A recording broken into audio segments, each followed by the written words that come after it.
Assalamualaikum warahmatullahi wabarakatuh. Alhamdulillahi rabbil alamin.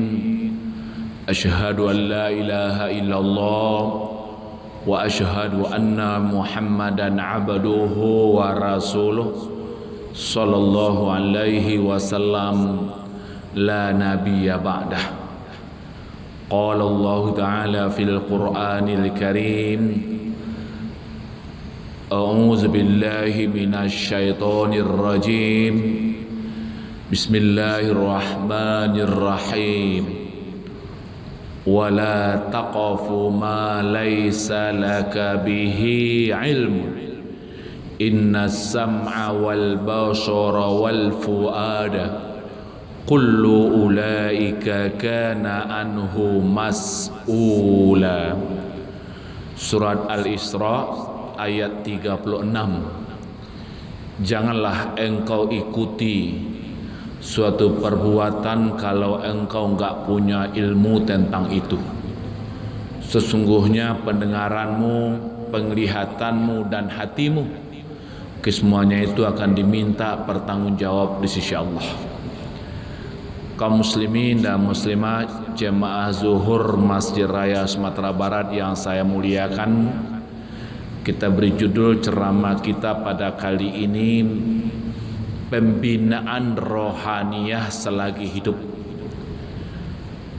Dalam diri kita ada dua hal yang perlu kita bina, yang perlu kita pupuk, yang perlu kita beri makan.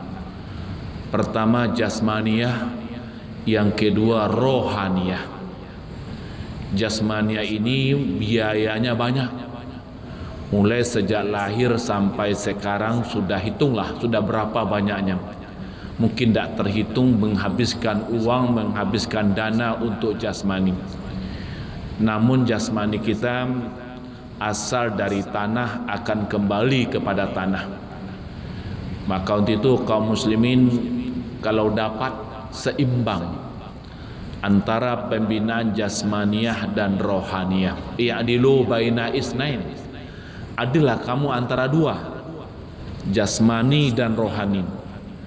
Kalau kebutuhan jasmani kita berikan, kita lengkapi, tapi kebutuhan rohani mau tidak mau harus kita berikan pula. Namanya santapan rohani.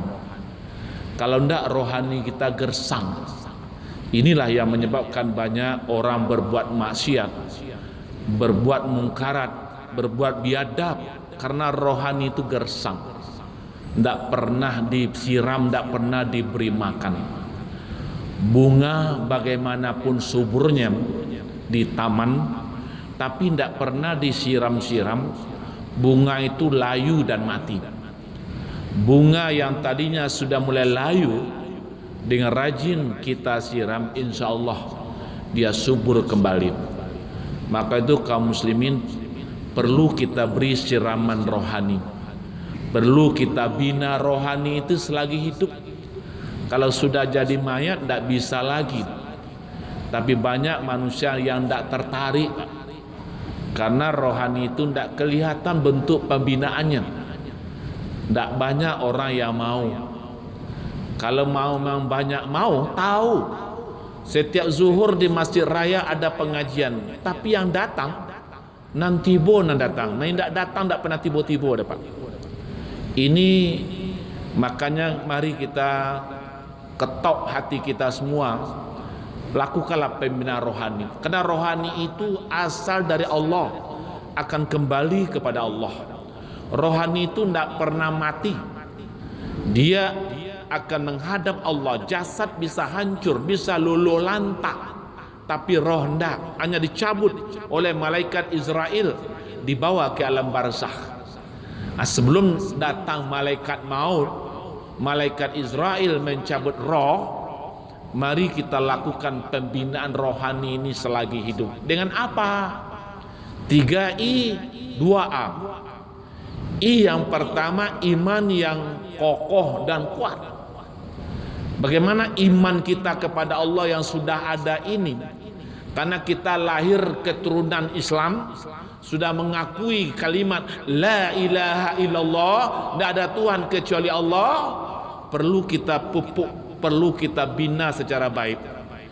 Jaddidu imanakum, perbarui-baruilah imanmu. Iman tuh kalau tidak diperbarui-barui habis Pak, usang dia, gersang dia, bahkan lenyap. Justru itu perlu kita bina iman yang sudah ada ini dengan apa? 7 langkah yang harus dikerjakan. Pertama, tambah ilmu agama. Ilmu agama itu perlu ditambah terus.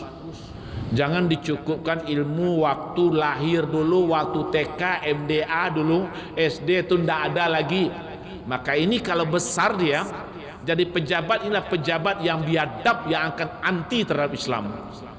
Kalau dia konglomerat, dipergunakan hartanya itu untuk memusuhi Islam. Karena manusia itu yang tidak punya ilmu agama, dia akan sekuler, memisahkan antara kepentingan dunia dengan kepentingan akhirat. Ini banyak orang yang kita perhatikan saat ini. Karena ilmu agama itu tidak ada ditambah-tambah lagi. Yang kedua, membiasakan beribadah. Kita harus taat beribadah selagi hidup. Lakukanlah pengabdian kepada Allah dengan khusyuk, dengan ikhlas. Jangan ibadah kita acak-acakan. Ada juga orang beribadah, ada, tapi tidak dinilai, tidak ada pahalanya. Kenapa? Karena ujlah, panggageh, buru-buru cepat-cepat, tidak ada tumak ninahnya dalam beribadah. Bacaan-bacaan sholat itu tidak ada sempurna. Maka mari kita robah. Jangan kita lakukan, pertahankan juga seperti itu. Apalagi kita sudah tua-tua, lah gae-gae, lah perlu ibadah kita lebih bagus dan lebih sempurna. Kaum muslimin, yang ketiga, mencari reda Allah. Tanamkan niat apapun yang kita perbuat, menolong orang, membantu orang, beribadah, niat harus ikhlas. Wa akhlasu dinahum lillah, ikhlas beragama karena Allah, bukan karena orang, karena segan, karena malu, tapi semata-mata lillahi ta'ala. Yang keempat, selalu bertawakal kepada Allah. Tawakal bukan pasrah, kok sakit lah, kok mati, bukan, itu bukan tawakal. Tawakal itu faiza azamta fatawakkal 'ala Allah, innallaha yuhibbul mutawakkilin. Surah Al-Imran ayat 159. Bila engkau sudah membulatkan tekad, baru engkau bertawakal kepada Allah. Bulatkan tekad, lalui prosedur segala-galanya, baru serah kepada Allah. Sekarang ini orang akan terbuka untuk PNS. Ada orang yang pasrah saja, mendaftar pulaunya Pak, tapi tidak ada persiapan. Bondong ayah, bondong dada, orang tas orang, awak taga, orang lului, awak indah. Aku ada banyak kasus gini. Kenapa? Karena tidak ada tawakalnya, tidak ada. Coba bulatkan tekad, giat, siapkan segala sesuatu, persiapan mantap. Insya Allah sekali tembak gol itu. Tapi kalau 10 kali tes tidak pernah lulus. Kenapa tidak? Karena tidak ada tawakalnya, tidak ada persiapan untuk itu. Yang kelima, selalu berjihad di jalan Allah. Wa tujahiduna fi sabilillah bi amwalikum wa anfusikum. Kamu berjihad di jalan Allah dengan hartamu dan dirimu.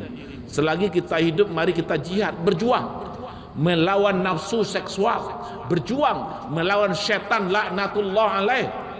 Dan mari kita sebagian harta kita infakkan di jalan Allah.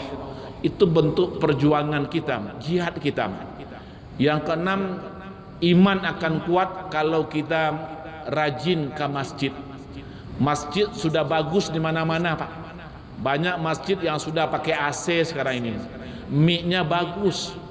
Tapi nan datang ke musaji itu tidak banyak orang. Banyak umat nampak maleh. Lah sakit-sakit ndak talok bajala lah lumpuh lah litak kan esrok baru nak pergi ke musaji. Lah talambe. Lah dirawat rumah sakit mau ke masjid, mana bisa lagi. Apalagi masuk ruang ICU. Karena pula Covid. Gimana caranya ke masjid lagi? Padahal memakmurkan masjid, mengamalkan surat At-Taubah ayat 18 bahwa kita harus memakmurkan masjid Allah. Yang ketujuh, banyak berzikir dan membaca ayat-ayat Allah. Silakan Bapak, ayat yang sudah banyak hafal, baca terus Pak, berulang. Baca Al-Quran ini yang tidak pernah bosan kita baca. Makin dibaca, makin cinta kita terhadap Al-Quran. Tapi kalau yang lain diulang-ulang bosan, menyanyi sih kalau diulang-ulang bosan Pak. Tapi kalau baca Al-Quran tidak. Cobalah saya tanya Bapak, sudah berapa kali kita baca Al-Fatihah sejak dahulu sampai kini Pak? Tetap Al-Fatihah bacaan itu terus menerus, tapi tidak pernah bosan. Kaum muslimin, yang kedua adalah ilmu agama yang didalamin. Rohani akan terbina kalau kita punya ilmu agama. Tadi kita ungkapkan ilmu agama perlu. Al ilmu yu'ta wala ya'ti alaih. Ilmu itu dicari bukan datang sendiri. Berdoa-doa apa? Angkat tangan dengan meneteskan air mata minta tambah ilmu tidak dapat. Harus dicari. Belajar. Tonggak macu, tonggak musaji, ketiga tonggak balai-balai. Biar tuanku, biar imam khatib, barajan kok pandai. Kita harus belajar Pak. Sediakan waktu. Cari ilmu. Bahkan Nabi menyuruh utulul ilma walau bishin. Tuntut ilmu walaupun ke negeri Cina. Begitu penting kita mendalami ilmu tersebut. Terutama ilmu agama. Karena inilah pedoman hidup kita dunia dan akhirat dengan ilmu agama. Man arada dunia fa'alaihi bil ilmi wa man arada al-akhirah fa'alaihi bil ilmi wa man arada huma fa'alaihi bil ilmi. Siapa yang ingin bahagia di dunia harus dengan ilmu, ingin bahagia di akhirat harus dengan ilmu, ingin kedua-duanya harus dengan ilmu. Maka Allah mencegah kita, melarang kita berbuat sesuatu tanpa ilmu. Itulah ayat Allah dalam surat Al-Isra ayat 36. Wala taqfu ma laisa laka bi ilmun. Jangan engkau ikuti, engkau lakukan suatu perbuatan kalau engkau enggak punya ilmu. Ilmu tidak ada cuba-cuba Pak.